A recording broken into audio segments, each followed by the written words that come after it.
Meus irmãos, eu vos saúdo com a paz do nosso Senhor Jesus Cristo. Estarei apresentando neste vídeo o subsídio da lição 5 da EBD desse segundo trimestre de 2024. A presente lição tem como tema os inimigos do cristão.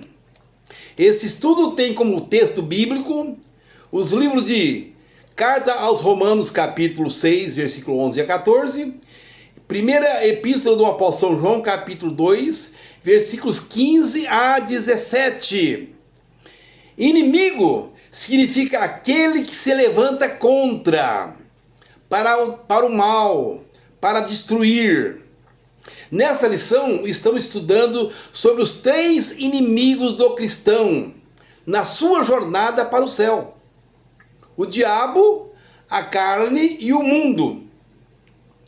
O primeiro inimigo do cristão, o diabo, ele é real, é um ser real.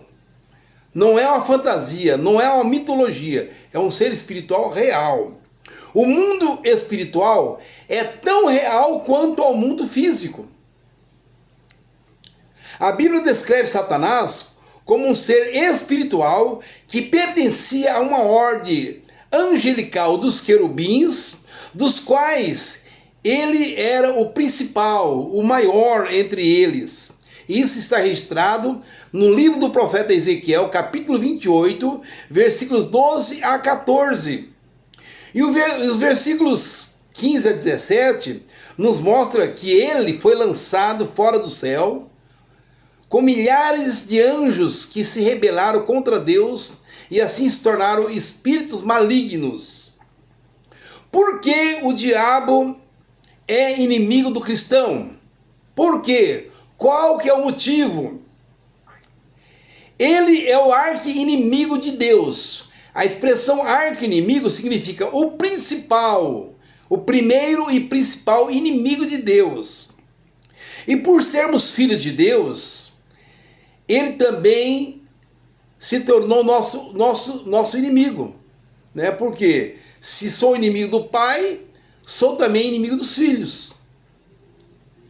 Em 1 Pedro, capítulo 5, versículo 8, o apóstolo Pedro nos recomenda: sede sóbrios e vigiai, porque o diabo, vosso adversário, anda em derredor, bramando como um leão feroz, buscando a quem possa tragar, buscando a quem possa destruir. Então isso é uma realidade na vida espiritual. Nós temos esse combate na vida espiritual. O diabo, ele vive 24 horas procurando destruir o cristão. Destruir como? A vida espiritual, fazendo com que o cristão, tal como ele fez com Deus, se rebele contra Deus, que viva uma vida de obediência contra Deus, e tal como ele fez, ele quer que façamos a mesma coisa. Então, a Bíblia nos recomenda, em relação ao diabo, primeiro, lutar. Na carta do apóstolo Paulo aos Efésios, capítulo 6, versículo 12, o apóstolo Paulo nos recomenda assim: porque não temos que lutar contra a carne e o sangue, mas contra as potestades, contra os principados, contra as potestades, os príncipes das trevas deste século, contra as hostes espirituais da maldade nos lugares celestiais. Então essa luta não é uma luta corporal, uma luta física, é uma luta espiritual, no campo espiritual. E essa luta é em oração, essa luta é com a palavra de Deus. Na carta do apóstolo São Paulo aos Efésios, capítulo 6, versículo 10, Paulo nos diz assim: no demais, irmãos meus, fortalecei-vos no Senhor e na força do seu poder. Então essa luta é com a força de Jesus, é com a força de Deus. A segunda coisa que temos que fazer, que a Bíblia nos recomenda em relação ao diabo, é resisti-lo. Resistência é uma força contra. Isso é resistência. É uma força contra. E Tiago, na sua carta, capítulo 4, versículo 7, ele diz assim: sujeitai-vos, pois a Deus, resisti ao diabo e ele fugirá de vós. Então, primeiro, para resistir ao diabo, primeiro nós temos que sujeitar a Deus. Não tem como resistir ao diabo se não sujeitarmos a Deus. Se não vivermos uma vida de sujeição, de obediência a Deus, aí nós não teremos chance nenhuma. Não teremos chance, né? A terceira coisa que a Bíblia nos recomenda em relação ao diabo é não dar lugar. Não dar lugar, não dar espaço, não dar ocasião. Efésios capítulo 4, versículo 27. Paulo nos recomenda: não deis lugar ao diabo. Como? Como fazemos para não dar lugar ao diabo? Não vivendo vivendo uma vida de santidade, vivendo uma vida de obediência.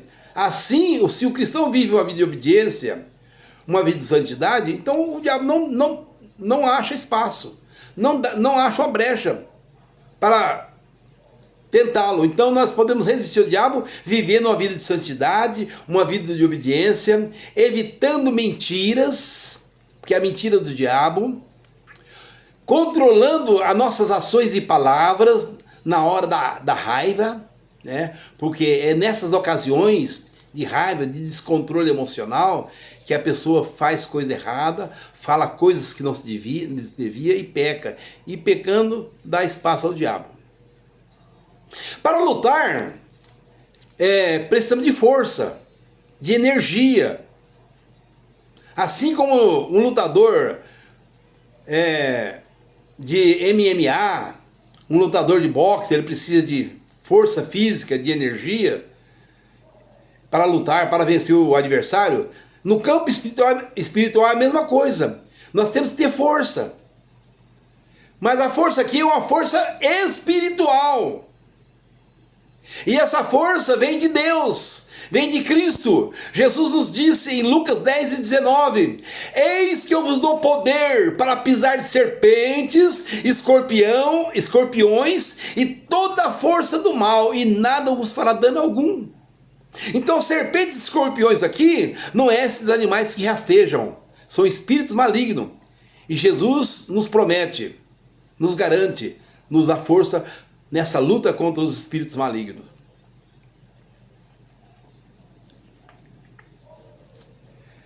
E não somente força, energia espiritual, nós temos que também ter armas espirituais.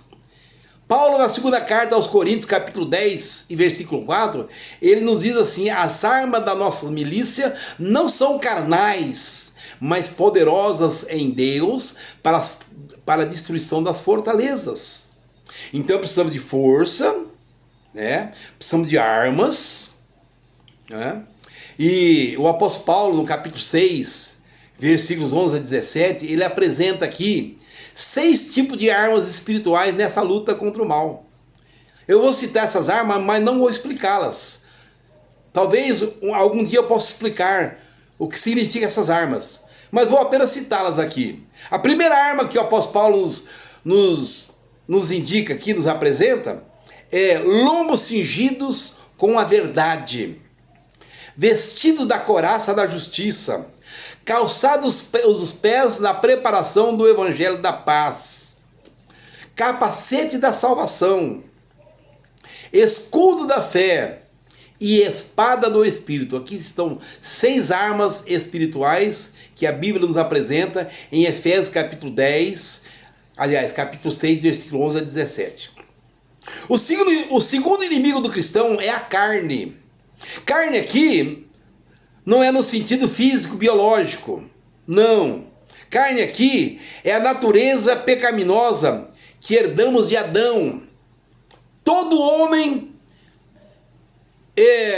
tem essa natureza em si. Essa natureza. Em Gálatas capítulos 5 e 17, a Bíblia nos mostra que essa natureza pecaminosa luta contra o espírito para não fazer a vontade de Deus. um inimigo dentro de nós, a carne, que luta contra o espírito para não fazermos a vontade de Deus. É por isso que muitas pessoas não conseguem fazer a vontade de Deus, não conseguem entender e nem fazer.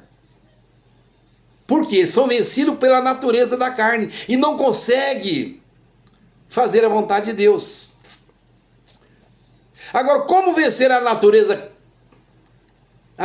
pecaminosa, que é a carne? Como vencer? Em Gálatas capítulo 5, versículo 6, a Bíblia nos dá a resposta.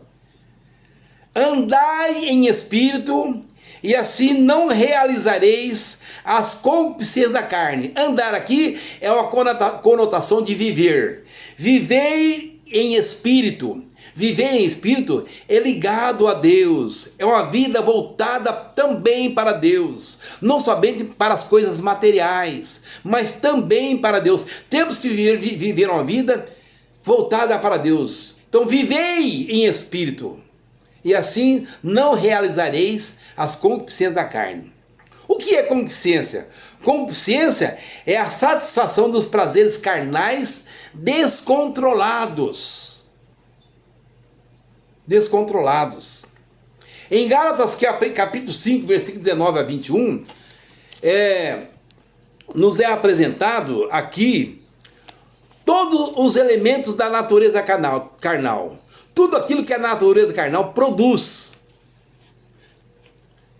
Eu quero citar aqui. Paulo diz assim: as obras da carne são manifestas, as quais são adultérios, prostituições, impurezas no sentido espiritual, lascívia, idolatria, inimizades, porfias, emulações, iras, lutas, dissensões, heresias, invejas, homicídios, embriaguez, glutonaria e coisas semelhantes a estas, acerca das quais eu vos afirmo que os que cometem tais coisas não herdarão o reino de Deus. Então essas coisas são produzidas pela natureza carnal. Vamos ver aqui o terceiro inimigo do cristão, que é o mundo. Nós temos aqui, a Bíblia apresenta, de modo geral, dois tipos de mundo. Primeiro mundo, o mundo planeta Terra. Não é deste mundo que estamos tratando. Segundo mundo, a totalidade de todas as pessoas que vivem independente de Deus, contrário às vontades de Deus. Então isso é o mundo que a Bíblia fala que é o nosso inimigo. É o conjunto das pessoas que vivem alheio a Deus, como se Deus não existisse, fazendo a vontade da carne, dos pensamentos, se entregando a todos os sentimentos deliberadamente, como se Deus não existisse, ignorando a Deus. E isso é a maioria no planeta Terra. Então este mundo sem Deus que é nosso inimigo. Em 1 João capítulo 2, versículo 15, a Bíblia nos recomenda assim: não ameis o mundo, nem o que no mundo há. Quem ama o mundo, o amor do Pai não está nele. Não amar aqui não significa odiar, não significa separar das pessoas. Não amar aqui significa não adotar os mesmos costumes pecaminosos, os mesmos comportamentos ilícitos e imorais que desagradam a Deus. É não adotar esses tipos de comportamentos, que a maioria acha que não é pecado. Muitos até falam que não existe pecado. Então é o mundo sem Deus, que se opõe àqueles que querem viver para Deus, e que ignoram e acha que é fanatismo, mas não é fanatismo. Deus é real, o mundo espiritual é real.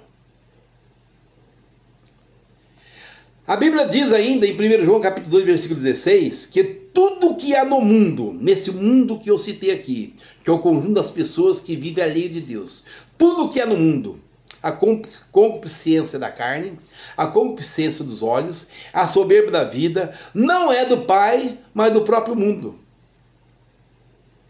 E o versículo 17 diz, né? E o mundo passa com as suas concupiscências, mas aquele que faz a vontade de Deus permanece para sempre. Essa expressão permanece para sempre refere-se à vida eterna. Tem vida eterna. Mesmo após a morte, a pessoa está com Cristo, está com Deus, vida eterna. Então, concupiscência da carne é a natureza humana totalmente dominada, escravizada pelo pecado. Isso é concupiscência da carne. A natureza humana totalmente dominada, escravizada pelo pecado. E o pecado, a Bíblia diz em Isaías 59:2, o pecado separa o ser humano de Deus. Milhares de pessoas estão separadas de Deus por causa do pecado. Porque eles acham que não é pecado. Nada é pecado. E assim vive separados de Deus. Concupiscência dos olhos é a natureza humana dominada pela imaginação e pela visão, que cria desejos imorais, pecaminosos, como filmes pornográficos, desejos imorais, literaturas, artes, músicas, que incitam prazeres ilícitos. Muito bem. Soberba da vida é um vício que expressa a autoglorificação do homem pelo egoísmo, pela vanglória. É a atitude arrogante que algumas pessoas têm em relação à sua própria vida, confiando em si mesmo, sem reconhecer a dependência de Deus. As pessoas vivem soberbamente, como se eles fossem viver eternamente. Eu e você somos mortais, somos dependentes desse Deus imortal. A arrogância não leva a lugar nenhum. Então isso é soberba da vida. Isso é do mundo sem Deus. O mundo sem Deus se tornou um sistema organizado para promover o mal. Vejam, usam a medicina, a profissão médica, para defender a matança de crianças inocentes, indefesas, pelo aborto. Usam a agricultura para produzir drogas nocivas à saúde física e psicológica. Milhões de pessoas jovens estão vivendo hoje como zumbis, deteriorando, estragando as suas vidas pelas drogas. Usam a educação para promover a filosofia ímpia humanista. Usam os meios de comunicação em massa para destruir os padrões de conduta moral. Então esse é o mundo sem Deus, que é inimigo daqueles que vivem fora desse sistema. Esse sistema que caminha cada dia a passo largo para a destruição total. Então eu deixo aqui esse estudo para que você reflita e possa viver uma vida com Deus. Deus que abençoe.